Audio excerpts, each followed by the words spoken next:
Hello, hello, hello, and welcome back to the AI Cafe conversation. We are in season 3. This is Sahar and Radi, your AI whisperer, and this is my actual latest Forbes article and Forbes Coach Council article. And honestly, this one hits a little bit differently.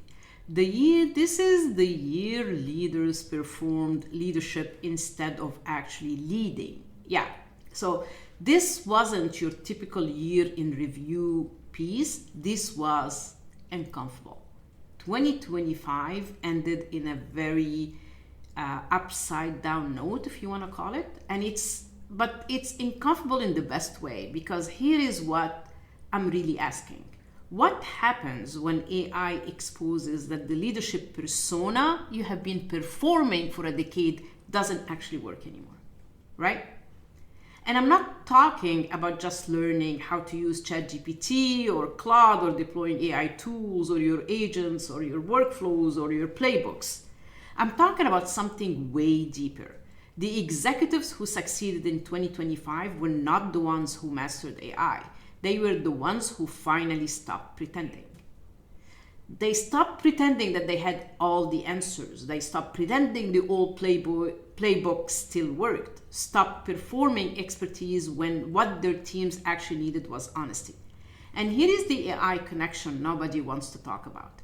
AI didn't just automate tasks, it exposed how much leadership was performance theater. How much of what we call strategic thinking was really just busy work that a GPT could handle. Exactly that. So if AI can outwork you, out-analyze you, and generate 10 strategic options before you finish your coffee, what's left? That's what this article answers, and it's not comfortable, but it's necessary. So let's dive into the conversation. I want you to picture a scene, and it's probably a familiar one, maybe a little too familiar. You are standing at the head of a massive mahogany conference table. It's, I don't know, a Tuesday, maybe a Thursday, it doesn't really matter. The room is temperature controlled to a crisp 68 degrees. Right. And behind you, there's a slide deck projected on the wall. Yeah. And, it's a masterpiece. It is a masterpiece. The font is perfect. The colors match the brand guidelines. Exactly. The revenue graphs are all trending up and to the right. The buzzwords, innovation, agility, resilience, they're all there, bolded in the right font. You've got this. You've rehearsed this. You know your line's cold. On paper, you are absolutely crushing it. But then somewhere between, say, slide 7 and the Q&A, a physical sensation hits you. Not panic? No, panic is sharp. It's adrenaline. This is so different. It's this dull, heavy tightness right in the center of your chest. And it's a sinking realization that whispers, quietly but clearly, none of this actually matters. Oh. You look at the faces around the table, your board, your direct reports, and you realize you don't believe a single word coming out of your own mouth. That is a profound and, frankly, a terrifying moment. Because it feels like a betrayal of your own success. You spend, 10, 15 years climbing the ladder to get in that room? Right. Only to realize the room feels completely empty. That specific feeling, that suffocating tightness, that's the entry point for today's deep dive. We are unpacking a fascinating and slightly unnerving reflection on the leadership landscape of 2025 and into early 2026. Okay. This material originally came from the Forbes Coaches Council, and the premise is, well, it's a bit of a gut punch. Yeah. It suggests that for the last 12 months, executives haven't really been leading. They've been performing leadership. Exactly, performing leadership. It's such a critical distinction. Yeah. Leading is about impact, about decisions, about direction. Performing, that's just acting the part. And the core argument here is that executives are following this old playbook, a script, that got them promoted back in, say, 2019 or 2021. But that script, it's fundamentally broken. It stopped working. But they haven't stopped reciting the lines. They can't. Or they won't. So our mission today is to figure out why. Why are the skills that made you successful suddenly the very things killing your effectiveness? And why does this transition into 2026 demand what the source calls a radical shedding of that executive persona? Because if you don't shed it, the implication is you're going to suffocate. Right. We're going to get into the psychology, the hard data, even some of the cultural symbolism of the year we just finished. But I think we have to start with the diagnosis. You mentioned that feeling of mouthing the mission. Yeah, the source calls it going through the motions. It's that sense of being an actor on a stage, reciting lines you didn't write. Now, look, I'm a skeptic by nature. Is this just a general malaise, a vibe shift, or is there something measurable happening here? Oh, it is absolutely measurable, and the data is pretty staggering. The source anchors this whole argument in a survey from Korn Ferry. Okay. They polled senior executives to gauge their mental and emotional state coming into this new era. They wanted to know what was happening, behind the closed doors of the C-suite. And what did the numbers say? They found that 43% of senior executives admitted to struggling with imposter syndrome. Okay, 43%. That's significant, nearly half. But I have to push back a little here. Isn't imposter syndrome just a standard feature of high achievement? You push into new territory, you feel unqualified. That seems kind of normal. I see your point. I'd almost be more worried if an executive didn't feel a little bit of that. In a vacuum, sure. A little self-doubt keeps you sharp. Yeah. But here's the nuance that changes the whole story. When they isolated the data to look specifically at CEOs. The people at the very top. The top of the pyramid, Yeah. The people who have ostensibly made it, who have the most security, that number didn't go down. It jumped. Jumped to what? To 71%. 71%. 7 out of 10. That's wild. That means if you're in a board meeting with 4 CEOs, basically 3 of them are secretly thinking, I have no idea what I'm doing and I'm about to get caught. Exactly. That seems systemic. Yeah. Right? Not just personal insecurity. It has to be. And that is the implication.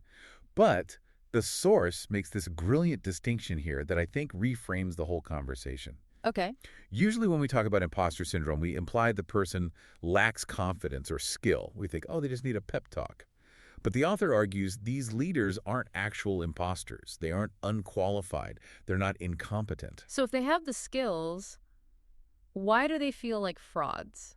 Because the feeling isn't coming from incompetence. It's coming from misalignment.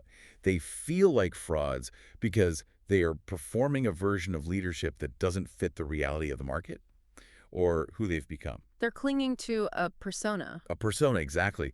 Think of it like they're wearing a costume of the all-knowing leader. I see. So it's like they're trying to act out a scene from a movie about business that was made in 2015. Precisely. And that costume is suffocating them.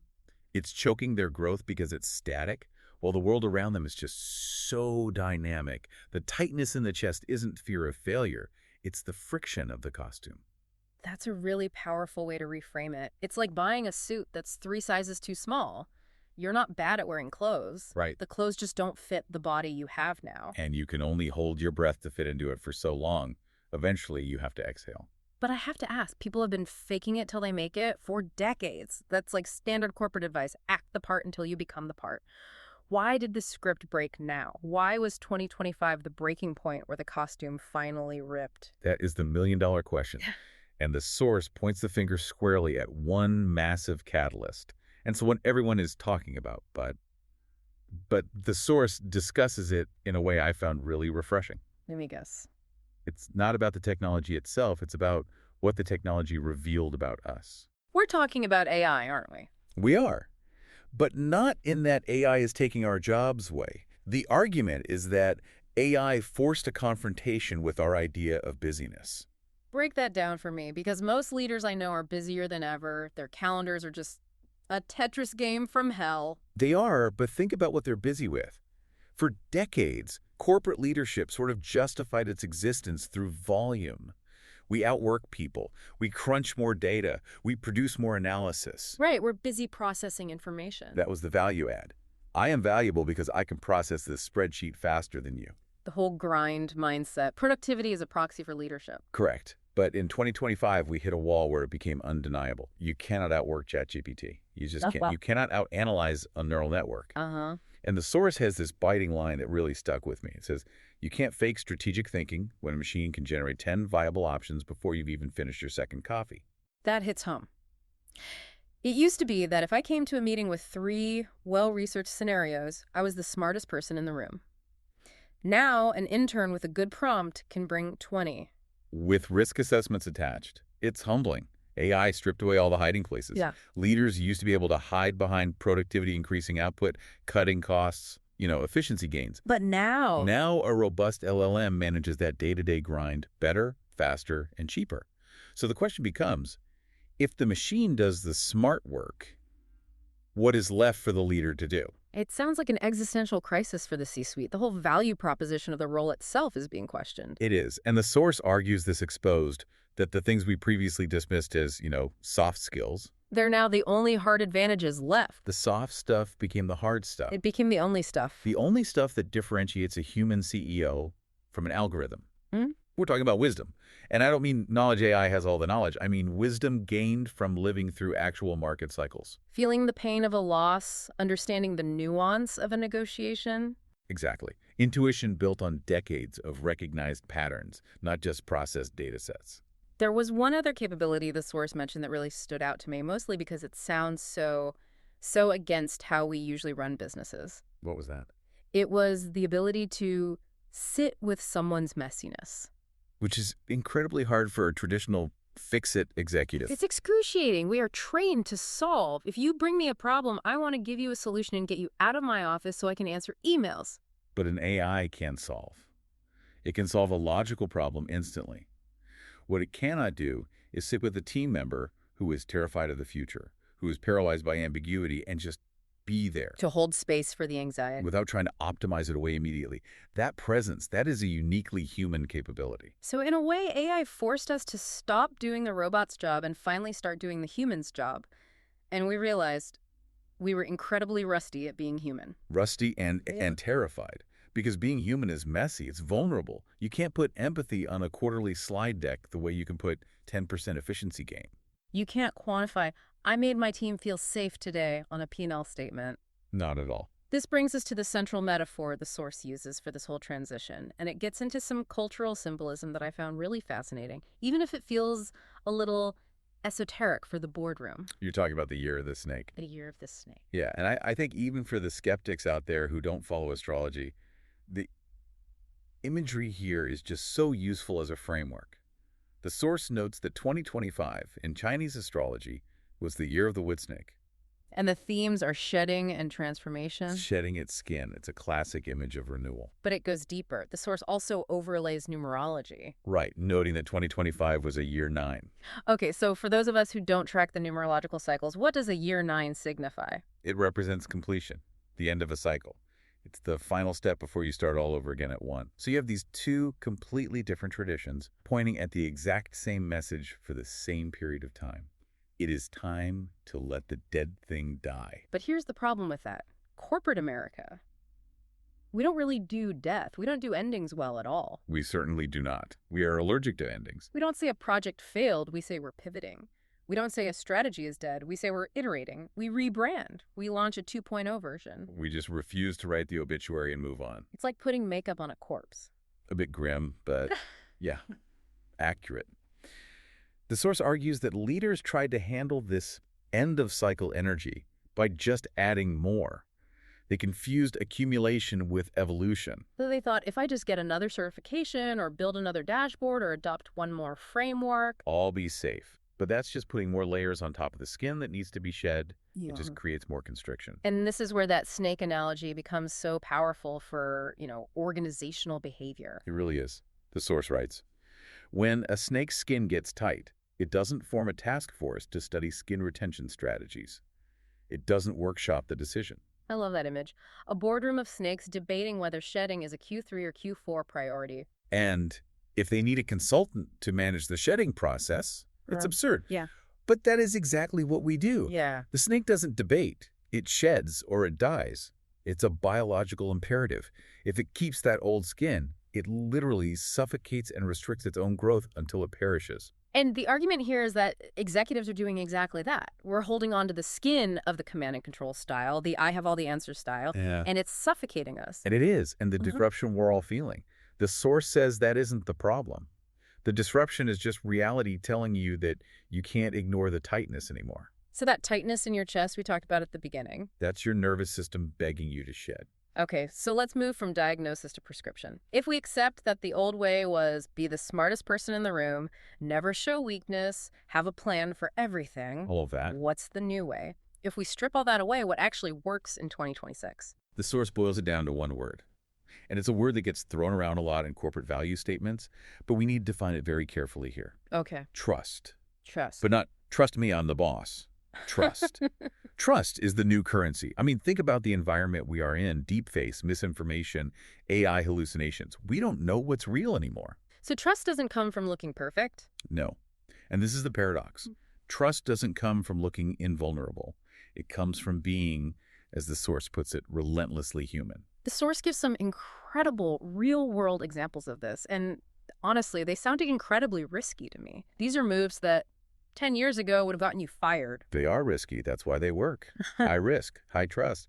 If there's no risk in your vulnerability, it's not vulnerability. It's just PR. So let's look at the first one. There was a CEO who stood up in front of her leadership team about the strategic plan for the next quarter.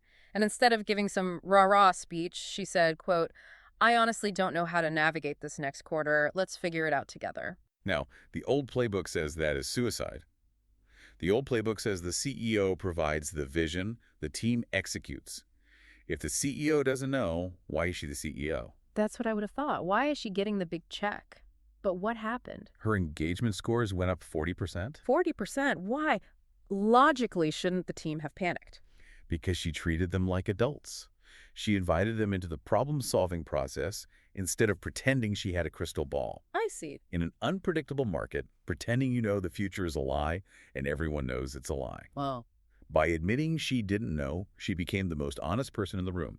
She stopped performing expertise and started modeling curiosity. Exactly. She shifted from being the all-knowing CEO to the chief facilitator. She basically said, I don't have the answer, but I trust that we have the answer. There was another example, maybe even bolder, an executive who told his board of directors, "My expertise has an expiration date and it's approaching fast." Can you imagine saying that in board meeting? Hey, everyone, just so you know, my skills are decaying. I would be expecting a vote of no confidence immediately. But the source says his credibility actually went up. Because he named the truth, everyone else was too scared to say. Everyone knows that in a world of exponential tech growth, our technical expertise expires faster and faster. What you knew 5 years ago is obsolete. Right. So by admitting it, he showed he was self-aware, he showed he wasn't delusional, and that makes him trustworthy. A leader who knows what they don't know is safer than a leader who pretends to know everything. It's so counterintuitive. It turns out the thing we are most afraid of, being seen as not knowing, is actually the thing that builds the strongest connection. The best leaders observed in this material, they stopped trying to be the hero. They started asking better questions. They created space for their teams to step up. They realized real power doesn't come from never shedding. It comes from knowing exactly when to let go. So we've diagnosed the problem, the imposter syndrome born of wearing the wrong skin. We've identified the catalyst AI stripping away our busy work. We've looked at the solution, vulnerability, and trust. Now, let's bring this right to the present moment. Right. If we look at the timeline, we're sitting here in early 2026. And if 2025 was a year 9 and ending, what does that make 2026? In numerology, 2026 is a year 1.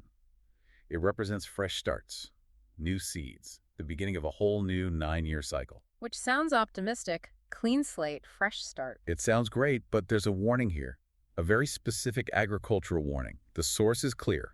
You cannot grow anything new if the ground is still full of dead roots from the last season. That's the catch. You can't just plant new seeds on top of the old rotting ideas. You have to clear the field. And that brings us right back to the shedding. Transformation isn't something you do around your day job. You know, that classic corporate approach. Oh yeah, I'll do my transformation work on the weekends or during the offsite, but Monday through Friday I have to be the old me. I'll be a visionary leader from 4 p.m. to 5 p.m. after I clear my inbox. Right. Exactly. The source argues that transformation is the job now. The job description has changed from project manager or CEO to, in a way, chief shedding officer. You have to constantly be asking, what part of this script is no longer serving us? What habit is dead? It sounds heavy, Chief Shedding Officer, but when I think about it, it's also liberating. It means you don't have to carry the dead weight of having all the answers. It is incredibly liberating. Think about how much energy it takes to pretend you know everything. Yeah. Think about the caloric burn of maintaining a persona that just doesn't fit. If you let that go, imagine the energy you get back to actually solve real problems. You get your brain back. You get your brain back. So the source wraps up with some provocative questions that I think we should leave our listener with. And these aren't easy questions to answer. They're the kind you probably need to take a walk to think about. They are essential. The first one is, what are you still carrying that died 6 months ago? That's a haunting question. What project, what attitude, what standing meeting is already dead, but you're still dragging it around because you're afraid to bury it? And the second one, are you still delivering talking points you don't believe? Ooh. Every time you say something you don't mean, you erode a little bit of your own authority and a little bit of your team's trust. And finally, just returning to our friend the snake, snakes don't debate whether to shed. They just do it because survival depends on it.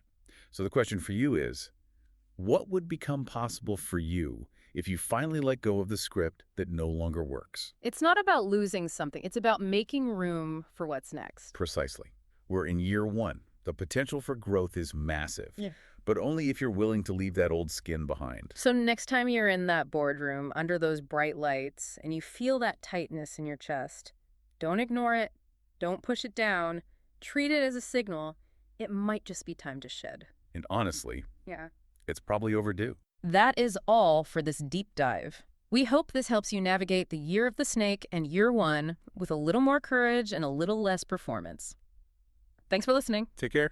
Okay, so that was intense. Snakes don't debate whether to shed their skin. They shed or they die. That's it. So I'm asking, why are we slower to adapt than cold-blooded reptiles? Which is, I think, a very fair question. But here is what I keep thinking about. This entire article is about AI transformation without ever being explicitly about AI transformation. And what do I mean by that? Think about it. Every leader I described who failed in 2025, they tried to deploy AI without shedding their old leadership style. They added AI tools on top of command and control management. They wanted AI to make them more efficient at doing things that didn't need to be done anymore. And the question stays, what about the leaders that succeeded? They shed first. They admitted, I don't know how to navigate this quarter. They said, my expertise has an expiration date. They stopped performing invulnerability and started modeling curiosity, which is exactly what I have been teaching in season 3. The human advantage is not intelligence anymore. That's can be a commodity. It's contextual judgment, relational trust, and adaptive creativity. You can build those while you're still clinging to your leadership persona that has been dead for 6 months. So the question for anyone that is listening is this: what are you still carrying that died 6 months ago? Is it that command and control style, that identity as the smartest person in the room, that belief that showing uncertainty makes you look weak? And here is actually the uncomfortable truth. You already know it. You feel it every time you deliver talking points you don't believe. Every time you approve a strategy that makes your stomach turn. Your nervous system has been trying to tell you. The disruption has been trying to tell you. AI has been trying to tell you. So what are you going to do about it?